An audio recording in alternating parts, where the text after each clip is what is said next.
Pessoal, trabalhar com esquemas é muito importante porque isso norteia os passos, né, a sequência do texto, a organização do texto em si. Né, e você vê isso, visualizar isso fora da sua cabeça, é muito mais fácil. Então trabalhem com esquemas, principalmente no caso de textos mais extensos. Né? Como todo mundo hoje, né, é muito comum que as pessoas redigam em notebook e não escrevam à mão. Eu acho que é até mais fácil de organizar assim, né, em computador, PC, enfim. Eu sugiro que você abra um documento em branco, nomeie com o possível título do texto e já organize o esquema, né, antes de escrever o texto nesse documento. Né? Aí, após desenvolver o esquema, pensar no esquema, enfim, topicalizar, título, subtítulo, por aí vai, você usa esse mesmo material para desenvolver o texto em si. Entendeu? E não deixa num papel separado, até porque eu acho que é perda de tempo. Então, se você faz isso, você consegue ganhar tempo. Né? E eu acho que visualizar um pouco melhor o trabalho. É aquele movimento que eu falei. Eu acho que quando a gente olha para um texto, a gente pode ter esse olhar mais genérico e mais específico. Esse olhar genérico, ele pode se... Quando você faz um esquema, é mais fácil de perceber. Né? E aí o desenvolvimento vai se referir a cada parte específica. Né? Só que como já vai estar ali dentro de uma seção que você já topicalizou ali no item X, Y, é um pouco mais fácil desenvolver. Né? Então o esquema ele tem esse propósito para o texto. Ele é o esqueleto do texto, da parte lógica e organizacional do seu texto. Né? Pensa o seguinte, o que vai para o esquema? Os tópicos, títulos, subtítulos e não especificidades. As especificidades são tratadas quando você desenvolve o texto, né? Os parágrafos e por aí vai. Sabe aquela sensação quando você escreve, aí você apaga, ou então você escrevi, perdi o interesse, esse tipo de coisa? O texto é um processo. Você não vai conseguir, a não ser que seja um texto pequeno, de uma página, duas, em um determinado período de tempo, ainda mais curto, desenvolver um livro, um trabalho, um texto longo, principalmente para quem não tem prática. Né? Esse processo todo, ele gera um estranhamento para quem escreve muito grande. Né?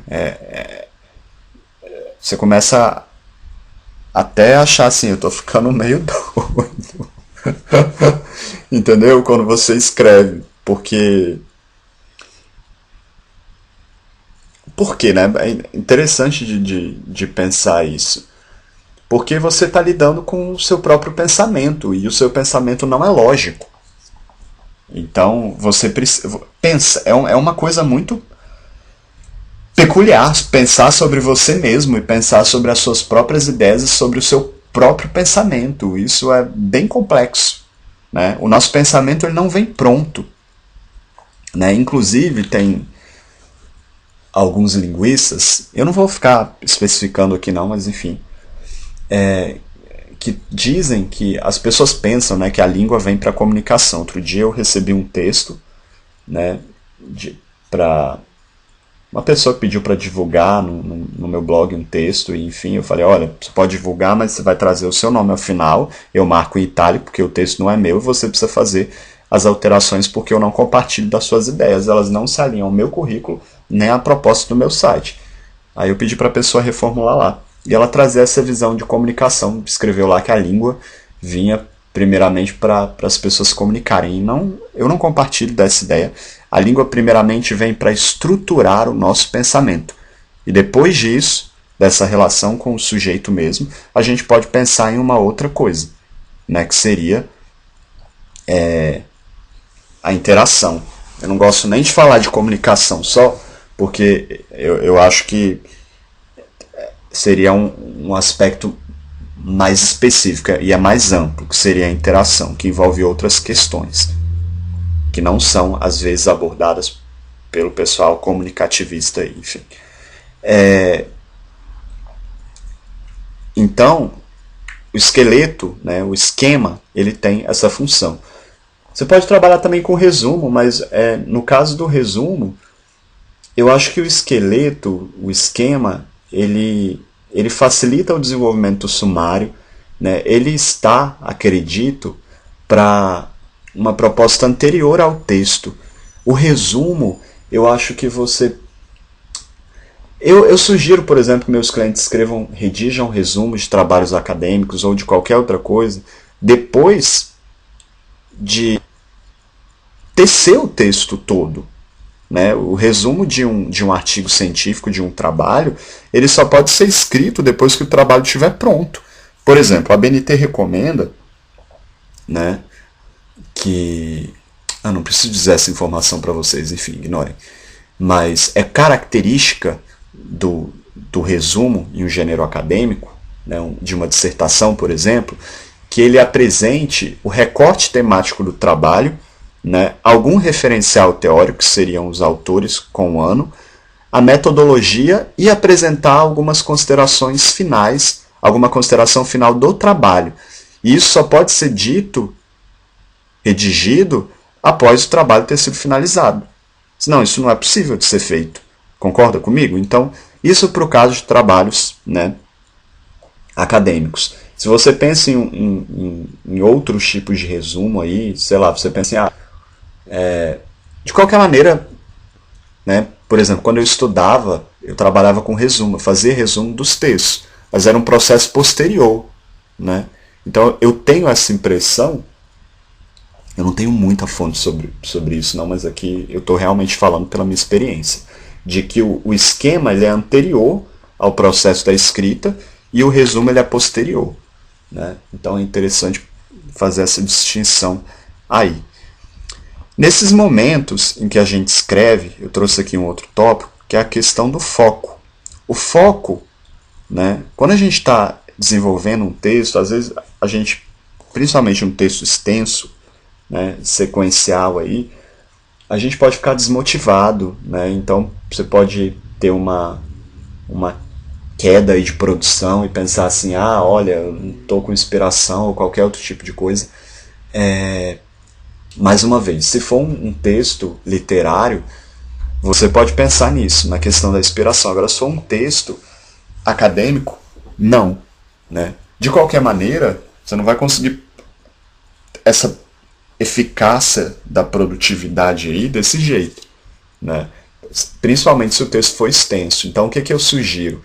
Que você crie um cronograma, pessoal que estiver escrevendo o livro, e pense, né, na execução possível, não impossível, viu, desse cronograma, com base na sua disponibilidade. Então, olha, na semana X eu tenho 2 dias disponíveis para escrever.